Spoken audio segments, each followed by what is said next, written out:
Hello friends, welcome to the next class of how to learn English with रोज़ी विट्ठल। तो आज हम passive voice के नेक्स्ट टेस्ट में देखते हैं क्या सेंटेंसेस हैं।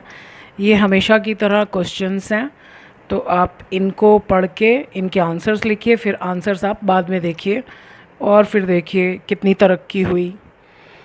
Has she cleaned all the rooms, क्या उसने सारे कमरे साफ़ कर लिए हैं। वर्ब के पास जाएंगे, साफ़ किया है क्या, all the rooms.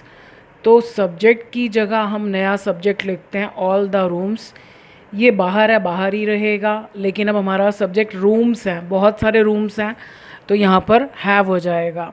Have all the rooms. अब जब भी हम पैसिव वॉइस बनाते हैं तो हमको एक बी की फॉर्म ऐड करनी होती है, तो कहाँ लगाएंगे, सब्जेक्ट के बाद। तो हम पहले इसके साथ देखते हैं हैव के साथ कौन सी बी की फॉर्म अच्छी लगती है, हैव बीन, लेकिन वो आएगा कहाँ, सब्जेक्ट के बाद, यानी इस थर्ड फॉर्म से पहले। So have all the rooms, दूसरा हेल्पिंग वर्ब सब्जेक्ट के बाद बीन, ये तो पहले से ही थर्ड फॉर्म थी क्योंकि हैज़ हैव के साथ थर्ड फॉर्म ही आती है। क्लीन्ड बाय शी का क्या हो जाएगा, हर। क्या वह सारे कमरे साफ़ कर चुकी है, क्या सारे कमरे साफ़ कर दिए गए हैं, बाय हर, उसके द्वारा। गिव हर, दे दो उसको, मोर लीव्स, और छुट्टियां दे दो, शी विल टेक रेस्ट, वो रेस्ट करेगी। दे दो, क्या दे दो, सॉरी पहले किसको दे दो, कि किसको का जवाब आ रहा है, क्या दे दो, मोर लीव्स। अब हमारे पास चॉइस है, हम चाहें तो इसको सब्जेक्ट बना सकते हैं, चाहें तो इसको बना सकते हैं। मैंने आपको बहुत बार बताया कि वर्ब के फ़ौरन बाद जो पहला आंसर मिले, चाहे वो क्या का आंसर है या किसको का आंसर, अगर हम उसको सब्जेक्ट बना लेते हैं तो हमारी गलती होने की प्रोबेबिलिटी, चांसेस कम हो जाते हैं। तो हमको क्या करना है, दे दो ये उसको, तो ये तो ऐसे कैसे रहेगा, हमने क्या करना है, यहाँ लगाना है लेट, और इसको इसके बाद लिखना है बी लगाकर। सो let her be given more leaves. Give her more leaves का मतलब है उसे और छुट्टियां दो। लेट हर मतलब उसको दी जाने दो, उसके साथ ऐसा होने दो। तो ये इम्पेरेटिव सेंटेंस है। इम्पेरेटिव सेंटेंस सीधा वर्ब से शुरू होता है, वर्ब की फर्स्ट फॉर्म से, यानी हम सामने वाले आदमी को या तो कोई सलाह दे रहे हैं, या सुझाव दे रहे हैं, या ऑर्डर दे रहे हैं, डिपेंड करता है मीनिंग पर। सो जब भी ऐसा सेंटेंस हो और उसमें आपको क्या या किसको का जवाब दिया हुआ है, ऑब्जेक्ट दिया हुआ है, तो हमको क्या करना है, जो क्या या किसको है वो तो वहीं रहेगा, वैसे का वैसे रहेगा, और ये वर्ब जो है ये इसके बाद आ जाएगा बी लगाकर थर्ड फॉर्म, और यहाँ पर आ जाएगा let. So let her be given more leaves. अब कुछ लोगों को खतरों से खेलना पसंद है, तो क्या करते हैं, हम इसको छोड़ देते हैं, हम मोर लीव्स से शुरू करते हैं। तो लेट ये यहीं का यहीं रहेगा, सॉरी यहाँ पर आएगा लेट, उसके बाद अब क्योंकि हम मोर लीव्स को पहले लाना चाहते हैं तो हर को हम यहाँ से हटाएंगे। Let more leaves be given, अब ये हर आएगा, हर के साथ टू लगेगा। Let more leaves be given to her. एक रूल है कि जब भी हमारे पास क्या या किसको का जवाब है, चाहे आप एक्टिव वॉइस बना रहे हो या पैसिव वॉइस, जब भी हमने किसको को इग्नोर किया और क्या को पहले लिखा, तो किसको के साथ हमको टू लगाना पड़ेगा। हमने इसको नहीं छेड़ना, ये ऐसे का ऐसे ही यहाँ रहेगा, हमने मोर लीव्स को यहाँ ले आना है हर से पहले, और गिव जो है वो हर मोर लीव्स के बाद में चला जाएगा। So let more leaves be given to her, मतलब आप एक मिनट के लिए इसको यहाँ से निकाल दो, तो हम क्या करते हैं, इसका लेट कर देते और इसके बाद में बी गिवन, उसके बाद ये टू हर हो जाएगा। अब देखो कितना कॉम्प्लिकेटेड हो गया। So let more leaves be given to her, she will take rest, अब इसका भी पैसिव बन सकता है, शी विल टेक क्या, rest. So rest will be taken by her. Don't sell, ये भी इसी तरह का सेंटेंस है, इम्पेरेटिव सेंटेंस, मत बेचो क्या, द यूजलेस थिंग्स, ओहो सॉरी गलत बना दिया, यूजलेस थिंग्स तो हम बेचते हैं, useful things.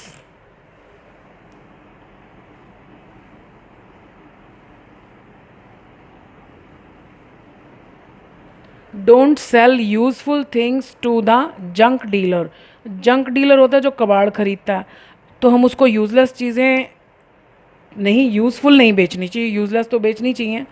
So don't sell the useful, ये FUL यूज़फुल, दोबारा लिख दूँ इसको, वैसे तो मैं बोल रही हूँ, आपको डाउट नहीं होना चाहिए। Useful things to the junk dealer. So don't ऐसे ही रहेगा।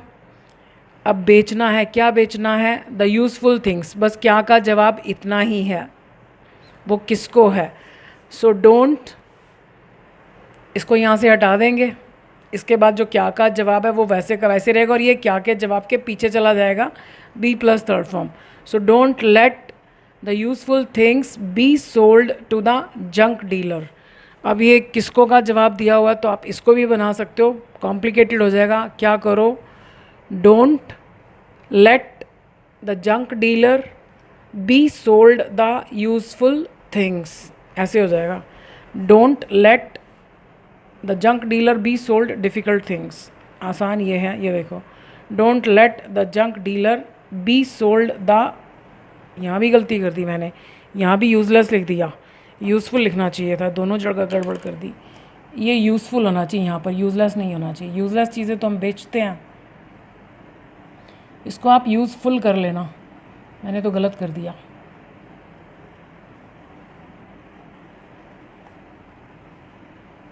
Useful,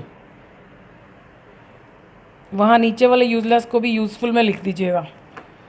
so don't let the junk dealer be sold the useless things, मतलब आसान सा तरीका क्या है कि आपने जिसको भी आगे लाना है, क्या को लाना है या किसको को लाना है, जिसको भी लाना है, इस वाले वर्ब को उसके बाद ले जाकर बी प्लस थर्ड फॉर्म कर दो, स्टार्टिंग में इसकी जगह पर लेट लिख दो।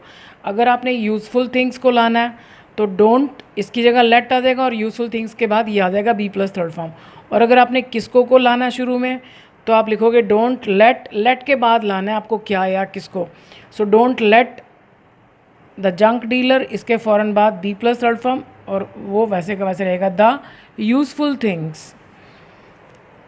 Are you telling the child a story, क्या तुम सुना रहे हो किसको, बच्चे को, क्या अ स्टोरी। अब आप देख रहे हो इन सेंटेंसेस में दो दो ऑब्जेक्ट हैं, यानी किसको का जवाब भी है और क्या का जवाब भी है। तो पैसिव वॉइस बनाने के लिए आप किसको से भी सेंटेंस शुरू कर सकते हैं, क्या से भी शुरू कर सकते हैं, लेकिन एक बात का ध्यान रखना, अगर कोई व्यक्ति किसी को कुछ कहकर बुला रहा है, जैसे क्या तुम उसको बेवकूफ़ कह रहे हो, तो उसमें क्या के जवाब से आप कभी भी शुरू नहीं कर सकते। ये मैंने पैसिव वॉइस के जो टेस्ट वाले वीडियोज़ हैं उसमें किसी में एक्सप्लेन किया हुआ है, आप देख सकते हैं। सो आर यू टेलिंग, बता रहे हो, सुना रहे हो किसको, तो पहले किसको का जवाब आ रहा है, हम स्टोरी को छोड़ देते हैं, हम यहीं से शुरू कर देते हैं। सो द चाइल्ड कहाँ आएगा, यहाँ पर, तो चाइल्ड के साथ आर नहीं आएगा, इज़ आएगा, तो ये हो जाएगा इज़ द चाइल्ड। अब आप ING छीन रहे हो वर्ब के साथ वाला, तो पहले ही वापस कर दो बीइंग लगाकर, क्योंकि जब भी हम पैसिव वॉइस बनाते हैं हमको एक बी की फॉर्म अपने पास से लगानी होती है, तो ये इज़ एम हमने अपने पास से नहीं लगाई है, तो हमको दिया हुआ था। So is the child being told, क्या, अ स्टोरी बाय यू, क्या बच्चे को कहानी सुनाई जा रही है आपके द्वारा। अब खतरों के खिलाड़ी वाला काम कि हमको किसको को नहीं लिखना, क्या को लिखना है, मतलब ये बीच में एक ऑब्जेक्ट को छोड़कर जंप करके हम यहाँ पर जा रहे हैं। तो अब ये कैसे होगा, स्टोरी यहाँ पर आ जाएगा। जब भी आप व्यक्ति को छोड़कर वस्तु को चूज़ करेंगे तो व्यक्ति के साथ फिर आपको टू लगाना पड़ेगा, चाहे वो एक्टिव वॉइस वाला सेंटेंस हो या पैसिव वॉइस। जब भी आपके पास दो ऑब्जेक्ट होंगे, अगर आप वस्तु को ज़्यादा इंपॉर्टेंस दे रहे हो, उसको पहले ला रहे हो, तो व्यक्ति के साथ टू लगेगा ही लगेगा। So is a story being told to, ज़्यादातर केसेस में टू ही लगता है, कभी कभार कोई और प्रपोजिशन भी लग सकती है, लेकिन मैक्सिमम केसेस में टू ही लगता है। So is a story being told to the child by you. अब आप देख लो, आपको आप वैसे तो दोनों तरीक़ों की नॉलेज होनी चाहिए, बट ये तरीका बनाने में गलती होने के चांसेस कम होते हैं। Will she read out the news, सिर्फ रीड का मतलब होता है अपने लिए पढ़ना। जैसे हम मनी मन अखबार लेकर बैठे हैं और कोई हमसे पूछता है क्या कर रहे हो, तो हम कहते हैं मैं अखबार पढ़ रहा हूँ, हमारे पढ़ने की आवाज़ नहीं आ रही, हम चुपचाप पढ़ रहे हैं और अपने लिए पढ़ रहे हैं।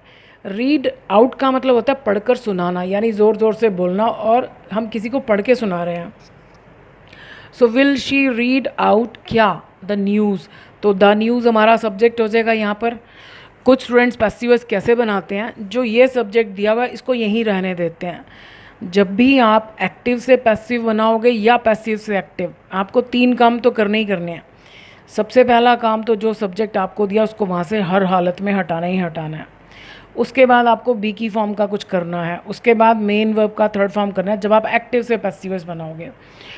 सो जो ये द न्यूज़ है वो यहाँ आएगा। विल फ्यूचर में सबके साथ विल ही लगता है तो इसको तो हमने छेड़ना ही नहीं। So will the news be, इसकी थर्ड फॉर्म यही होती है लेकिन बोलते उसको रेड है, स्पेलिंग यही होती है। So will the news be read out by her. Have I impressed him, क्या मैंने इम्प्रेस कर दिया है, प्रभावित कर दिया है उसको। विद माई वर्क, अपने काम के साथ। तो मैंने प्रभावित किया है किसको, उसको, आगे जाने की ज़रूरत नहीं। तो हिम जब स्टार्टिंग में हो जाएगा तो वो ही हो जाएगा, आई की जगह ही आ जाएगा तो ही के साथ हैज़ आता है। सो हैज़ ही, उसके बाद बी की फॉर्म तो हैज़ बीन होता है। So has he been impressed by me with my work. Has he been impressed with my work, by me नहीं आएगा, बाय मी पहले आएगा, विद माई वर्क बाद में आएगा। वैसे तो मैंने आपको बताया था कि प्रपोजिशन वाला हिस्सा पहले आता है, लेकिन कई बार सेंटेंसेस का मीनिंग कुछ ऐसा होता है कि सीक्वेंस चेंज करनी पड़ती है। आप देखो ना कि क्या वो इम्प्रेस हो गया मेरे द्वारा, मेरे काम के कारण। Has he been impressed with my work by me, तो ये बाय मी बाद में थोड़ा ऑकवर्ड सा लगेगा, तो इसलिए बाय मी पहले आएगा। लेट हिम ईट, अब ये तो ऑलरेडी लेट से ही शुरू हो रहा है, ये इम्पेरेटिव सेंटेंस है। जब भी कोई सेंटेंस वर्ब की फर्स्ट फॉर्म से शुरू होता है मतलब सब्जेक्ट है ही नहीं, तो वो इम्पेरेटिव है। Let him eat all the sweets. Let means होता है अलाउ, अलाउ हिम, उसे सारी मिठाइयाँ खाने दो। अब क्या करें, अब हमको क्या करना है, लेट तो वहीं रहेगा। अब सेकंड वाले वर्ब को देखना है कि वो खाएगा, क्या खाएगा, उसका जो क्या है ना सेकंड वाले वर्ब का, वो यहाँ आ जाएगा। Let all the sweets be eaten, ये बाय हिम पीछे चला जाएगा। तो जब भी आपको लेट दिया है ये तो सबसे लास्ट में जाएगा, इसके साथ बाय लग जाएगा, ठीक है। और इसका जो ऑब्जेक्ट है वो यहाँ आ जाएगा। So let all the sweets be eaten by him. Have, ये लिखा हुआ sentence, let all the sweets be eaten by him. Have they congratulated the groom, क्या उन्होंने बधाई दी है द ग्रूम, दूल्हे को। अब बधाई दी है किसको, द ग्रूम, तो ग्रूम यहाँ आ जाएगा। अब ग्रूम एक है तो एक के लिए हैज़ आता है। सो हैज़ द ग्रूम, फिर बी की फॉर्म लगानी है बीन, ये हैज़ आपके साथ थर्ड फॉर्म ही लगी होती है, वैसे भी ईडी जिसके बाद आ गया वो थर्ड फॉर्म ही है, सेकंड फॉर्म भी होती है। Has the groom been congratulated, they का क्या हो जाएगा, by them. Are you to by, अब इज एम आर के बाद एक तो हमने पढ़ा ING मतलब प्रेजेंट कॉन्टिन्यूस टेंस, और एक होता है इज एम आर के बाद सब्जेक्ट के फ़ौरन बाद इन्फिनेटिव 2 प्लस फर्स्ट फॉर्म। तो हमको इसका पैसिव वॉइस बनाना है, तो 2 प्लस फर्स्ट फॉर्म का पैसिव वॉइस हमेशा to be plus third form होता है। Are you to buy only one house, क्या तुमको केवल एक मकान खरीदना है। ये बहुत इंपॉर्टेंट पैटर्न है, ये स्पोकन में बहुत यूज़ होता है। जैसे आप कहते हो क्या सारे कपड़े धोने हैं, क्या सबके लिए खाना बनाना है, तो ये सब ये वाला पैटर्न है। अब ख़रीदना है, क्या ख़रीदना है, ओनली वन हाउस, तो ये यहाँ आ जाएगा क्योंकि ये तो एंड में जाकर बाय यू हो जाएगा।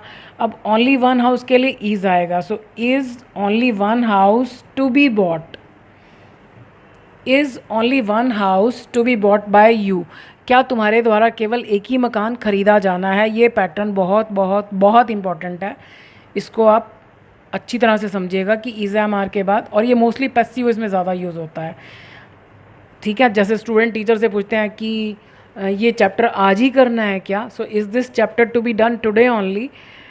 सो आई होप पैसिव वॉइस में थोड़ी सी और क्लैरिटी मिली होगी। I wish you all the best, thank you for watching this video.